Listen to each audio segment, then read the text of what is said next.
ഇത് നമ്മൾ നന്നായി ഷേക്ക് ചെയ്തതിനു ശേഷം പ്രോഡക്റ്റ് അതിലേക്ക് ചെയ്യും.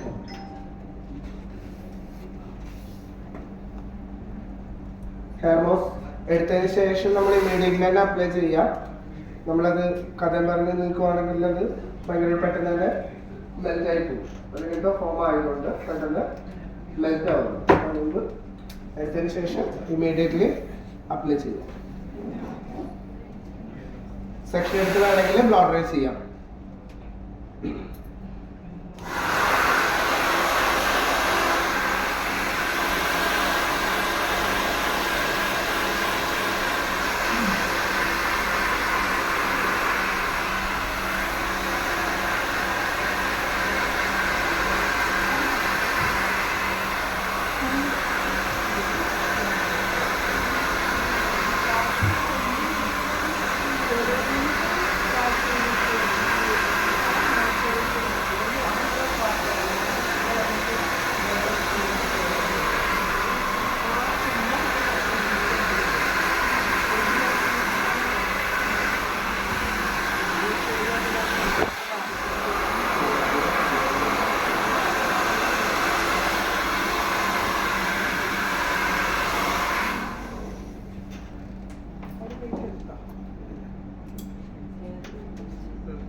സ്മൂത്തനിങ്ങും കെരാറ്റിനൊക്കെ ചെയ്ത ഹെയർ ആണെന്നുണ്ടെങ്കിൽ നമുക്ക് ലൈറ്റ്ലി ബ്ലോ ഡ്രൈ ചെയ്താൽ മാത്രം മതി. അപ്പൊ നമുക്ക് ആ സമയത്ത് അയണിങ് എന്ന് പറയുന്ന ആ ഒരു പ്രൊസീജിയർ ചെയ്യേണ്ട ആവശ്യമില്ല. ഇതിപ്പോൾ നിങ്ങൾ കാണുന്നത് ഭയങ്കര ഫ്രിസി ഹെയർ ആണ്, അൺമാനേജബിൾ ആണ്. നമുക്ക് എന്തായാലും ഡയറക്റ്റ് ഹെയർ അയണിങ്ങിലേക്ക് പോകണം.